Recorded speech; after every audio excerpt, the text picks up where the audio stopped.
Well, I'm back in the library again. What's left of it, as you can see. Still moving things out very slowly, but we are getting there. Obviously, you could see there that's where all books from A to D, actually A to F, were all there and on those shelves there too. But I was back in the library in my old room, and I just got done reading a book today that was very disappointing. It's this one here that I just received in the post a couple of days ago, Nobody's Ever Missing by Catherine Lacey. Contemporary novel set in New Zealand. And it was very disappointing in that it was told in stream of consciousness. I'm not necessarily keen on that type of style. When applied right, it could be done well, but in this case, in parts, the book basically was reduced into rambling, inane rants about basically nothing. And also, there are some bits in this book that really could have used some editing.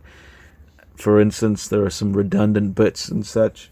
I believe one instance the character says, I went to the garden to finish what I was going to do in the garden, or something, some balderdash like that.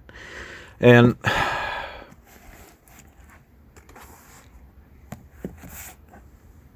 it kind of just ends, to be honest with you. And there are moments where you think that this could be a very good book, but they're just entrenched in all of this nonsense and drivel that really just goes nowhere. I will keep this book. I may reread it, not for a very long time, but anyhow, that was the first contemporary author. Actually, not the first contemporary author. The first contemporary fiction book I read after Chuck Palahniuk's Survivor. And I probably won't be reading much contemporary fiction for a while after this. But this got me thinking, stream of consciousness.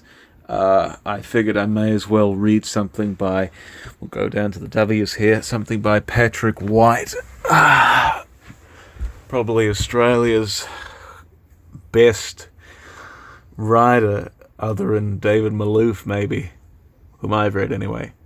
And you can see here we have my Patrick White collection. Most of these I actually got in Arizona.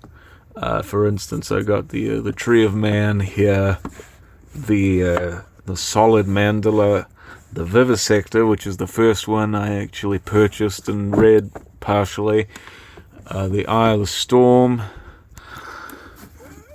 which is probably the reason why he won the Nobel Prize, and the Cockatoos, his novella collection.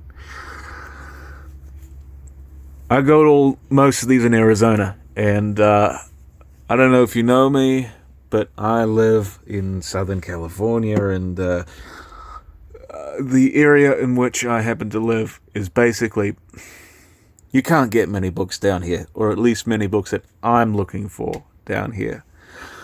And as you know, I'm looking for very specific things that are not necessarily that easy to find.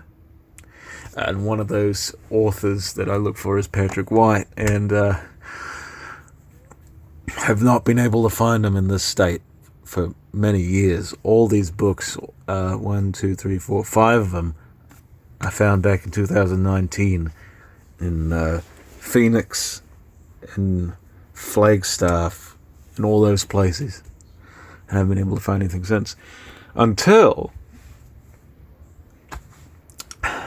last year, in 2021, and I showed this in a book haul, I found a Penguin edition of The Aunt Story, which is the first of his that I've read. And I highly recommend it. It's beautiful. You can see it's a beautiful penguin. As you know, I am a member of the Order of Gwen, so I had to get this to replace the Avon paperback I had of it. So there's that. And I found that in the town in which I live, at a pretty well-known bookshop, probably the only one in town that's of repute. And that was in 2021. And then, I believe at the same bookshop, I found another one by him, maybe 4 months after that, or 4 months ago. I'm not entirely sure when, but not too long after that, I found this one, The Living and the Dead, which is his one of his earlier novels. This is actually set in London, not Australia. And I was very pleased to have found that also in town. I think it was also at the same bookshop. I can't remember, but either way, it was close by. And then just today, I forget which day it is. I think it's the 14th or the 15th of September 2021. It's a Wednesday. And the reason why I'm making this video is because I found this one here, A Fringe of Leaves. And this one I just found at the local Friends of the Library, which is actually where I get most of my books from. That's actually one of my a tip of advice for you if you're wanting to expand your library. I did a video, I don't think anybody saw it, but a while back I had said I'd done a video on how to, I guess, compile a library the size of Alexandria or comparable to Alexandria. But I believe in that video I said one of the main sources to find books on the cheap is Friends of the Library used bookshops. And that's where I happen to find this one. You don't find stuff like this at Friends of the Library used bookshops. It's usually just, well, for lack of a better term, crap. So, I was very fortunate enough to have found this, and I'll probably read it here soon. This may actually be the next book I read. I'm not sure. It'll be one of these Patrick Whites. Maybe I'll reread one of these. I don't know. We'll see. But I want this video to be a sort of discussion. Are rare authors becoming more readily available in your area? And if so, do you think that this pattern will continue? And also, if so, which authors do you wish would come back into your area in, I suppose, greater numbers, so that you may be able to acquire the books and read them, or collect them, or whatever it is you do with them? I sense that in the very near future, I will be able to have all the Patrick White novels in my collection, and also I may not need to go to out-of-the-way places in order to find them all. So, do let me know if you think that this is indeed true, that rare authors are becoming more readily available. And I'll talk to you here very soon. And I'm going to probably go ahead and crack this book open here either tonight or tomorrow morning. So, thank you very much. Let me know what you think of this topic.